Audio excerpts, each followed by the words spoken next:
Vice President General Retired CDGN Chiwenga, Vice President Colonel Retired KCD Mohadi, Chairperson of the Zimbabwe Anti-Corruption Commission, Justice L. Matanda Moyo, ladies and gentlemen, fellow Zimbabweans, it is my privilege to address the nation as we mark this year's Africa Anti-Corruption Day.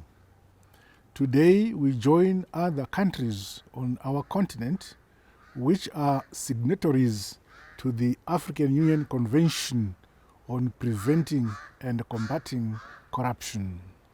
This is an important continental instrument outlining comprehensive standards, measures, and rules to strengthen the practices, governance, and regulatory framework to effectively fight corruption.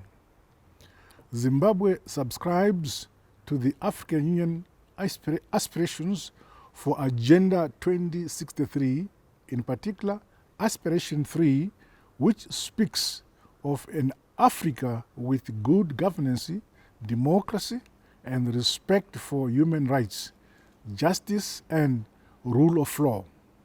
Our country has also signed and domesticated other SADC and the United Nations legal instruments against the scourge of corruption. Moreover, we honor our various reporting obligations on this matter. Corruption is one of the continent's greatest threats, with negative and corrosive effects which hamper and reverse economic development, progress, and stability. Its negative impact cannot be downplayed. Similarly, the fight against corruption remains a serious and a complex challenge.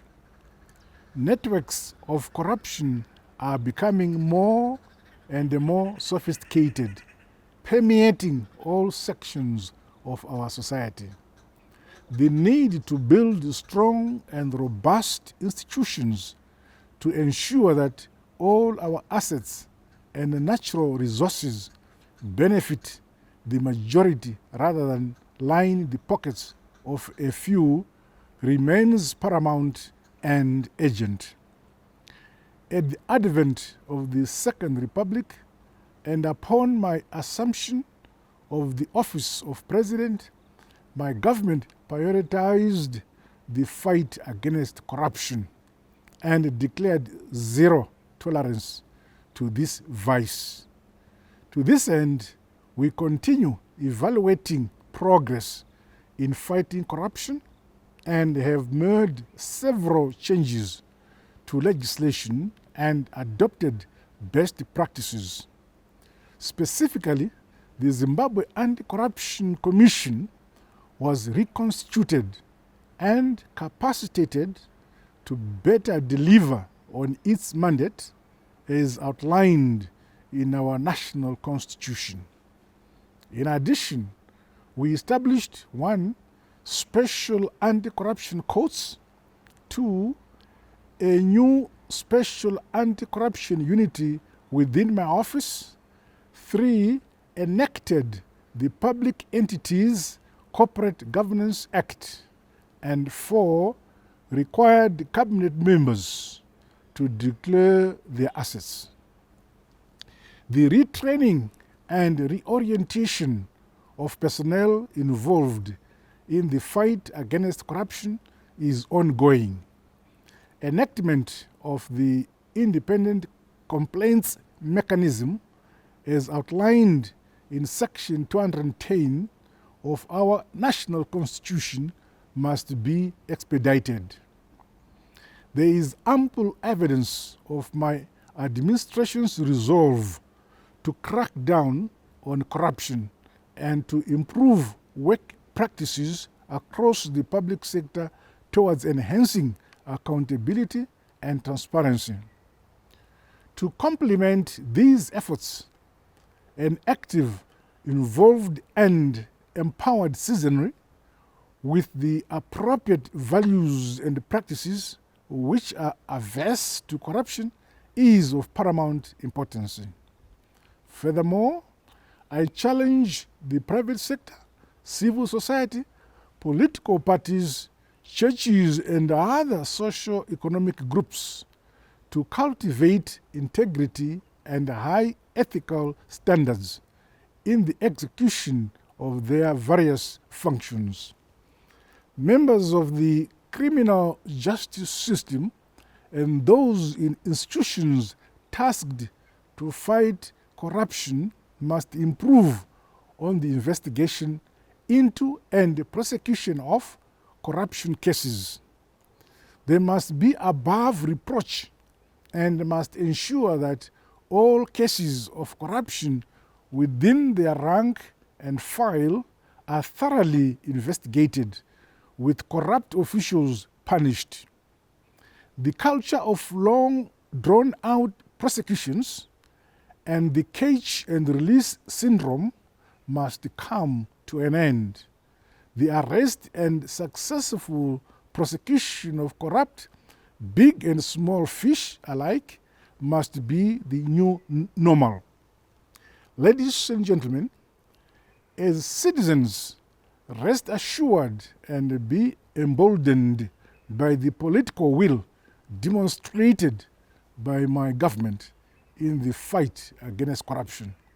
It is against this backdrop that I take the opportunity of this commemoration to launch the National Anti-Corruption Strategy for 2024.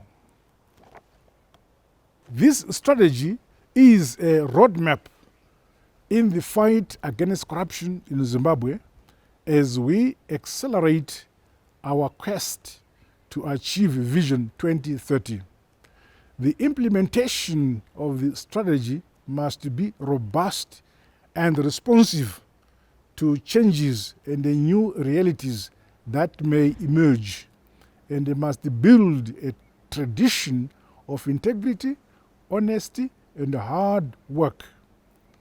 I note the involvement of the public and the private sectors, civil society organizations, trade and industry, media and professional societies, among others, in the development of this anti-corruption strategy. This is in keeping with Article 5 of the United Nations Convention Against Corruption. I urge us to continue with this unity of purpose and to rid ourselves of them and us mentality. The perception that corruption only occurs in the public sector will only slow us down in fighting corruption in other sectors of our economy. As we go forward, the anti-corruption fight must be anchored at the community level and must deal with both sides of corrupt practices, that is, the givers and the receivers. I commend media practitioners for the role they continue to play in the fight against corruption and urge them to foster a culture of integrity through trustworthy, fair, frank, and honest communication to citizens. Meanwhile, I call on Parliament to expedite the development of legislation that protects whistleblowers. Ladies and gentlemen, the National Anti-Corruption Strategy is for every Zimbabwean citizen. I am confident that it will go a long way in combating corruption and in improving transparency and accountability. In conclusion, let me reassure the nation that my government will continue to weed out and eradicate corruption. No one is above the law. With these remarks, it is now my singular honor and privilege to officially launch the National Anti-Corruption Strategy. God bless you. God bless Zimbabwe. Thank you.